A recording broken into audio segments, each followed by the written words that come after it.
自閉症の子供がおります。賑やかな環境は苦手で、私にも気配がうるさいから近づかないでくれと言います。高校受験を控えているので、静かな環境で勉強させてやりたい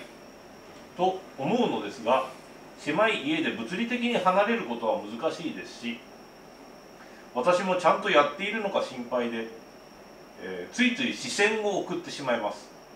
気配とは何でしょうか。気配を出さないようにすることや、子ども自身が気配を感じないようにすることは可能ですかという質問です。自閉症っていうのはね、ごく座ることでね、これは脳の中の配線の問題ですからね。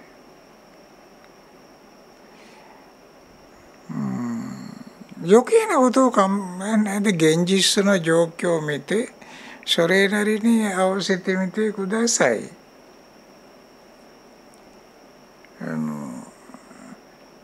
だって天才たちもほとんど自閉症だからね、オーティズムですね。最近たまたまテレビつけてみたら、あれも高校生からプロのピアニストになっていてね、結構厳しい自閉症があったんだけど、今は音楽でも頑張ってはいるんですね。だからその子にはもうやっぱり音は聞いていられないんですね。外へ出られない。外の音はうるさくて、それでピアノだけに入っちゃって、そこでもう天才みたいな能力発揮してたんだけど、あの子は慣れたみたい。社会に出ることは自分いろんな例えば駅の音とかね、全部録音して持ってパソコンに載せて、それは音を通して聞いて脳にインプットしてで理解していって、今はほとんど大丈夫ということでテレビで喋ってたんですね。結構頑張ってます。すごい接待音感がある素晴らしい子ですけどね、可愛かったしね。だからしょうがないんですね。これはね、これ気配あれやこれやとかね。だから高校生になる前にね、いろいろお互いに話し合ってこの子供のオーバーロードになるところ、情報がね、脳みそがね、これはオーバーロードというかね、なんて言いますか、データが処理できないぐらい入っちゃって麻痺しちゃうんですね。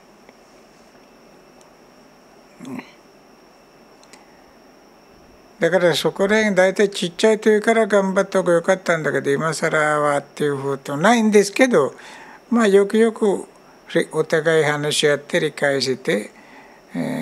どんなところ苦しいか、どうすればいいかとかね、で話し合ってみて頑張ってください。そんなに、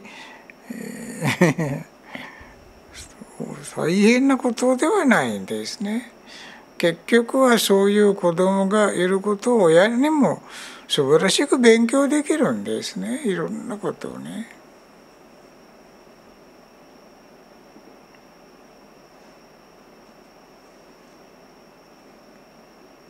この気配とは何でしょうかと。何でしょうかね。やっぱり人もどんな生命からでも心がずっと動いてますでしょ。心っていうのは現代人々の考えでは脳の中で起こる電気信号でしょ。電波でしょ。結局はそれは飛びますね。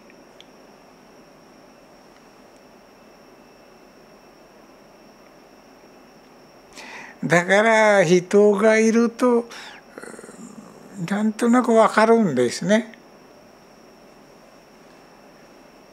どうしても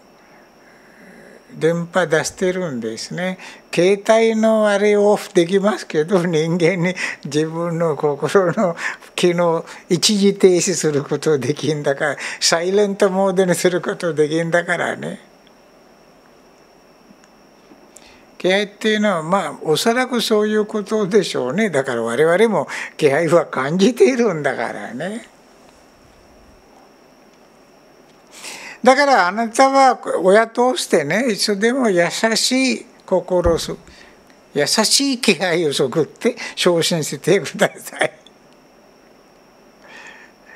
で嫌だもうと言ったら親に対してもね、うるさいだからもうあれこれ言われるともうちょっと現実的に成り立てないんですね。子供は悪くないんで、子供にとってはこのインフォメーションオーバーロード状態になっているんですね。だから耐えられないんですね。で子供は悪いことを言ってるんじゃなくてね、もうこれは超熱くて飲めないんだよと言ってるぐらいの話なんです。でもインフォメーションオーバーローディングというのはこれはサウンドインフォメーションいろいろありますね。だからこの子供はうるさいって言っちゃうかも。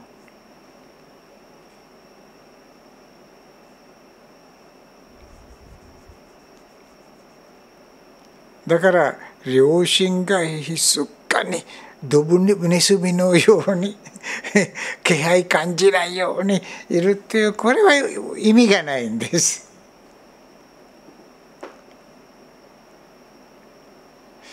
いくら我が子はすごく可愛くて育てなくちゃいけないという心配があっても、親がまあ子供の問題があるんだからドブネズミの精神でいる必要はないんですね。だからでギャーッと存在感出すんではなくて、話し合ってお互い理解して、どんどん自分のインフォメーションから昇進する気配に慣れてもらってください、相手を。それからもうちょっと苦しいんだけどちょっと何回もやると慣れますよとかね、他の人々の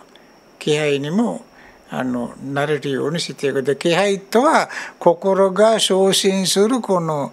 電波のことなんですね。だからその電波が脳が発する電波だから、受ける場合を体ではなくて脳が受信するんですね。そうすると相手がこのオーティズムだったら、自閉症だったらいきなりオーバーロードになっちゃうんです。はいね、それで答えたと思いますけどね。はい、ありがとうございます。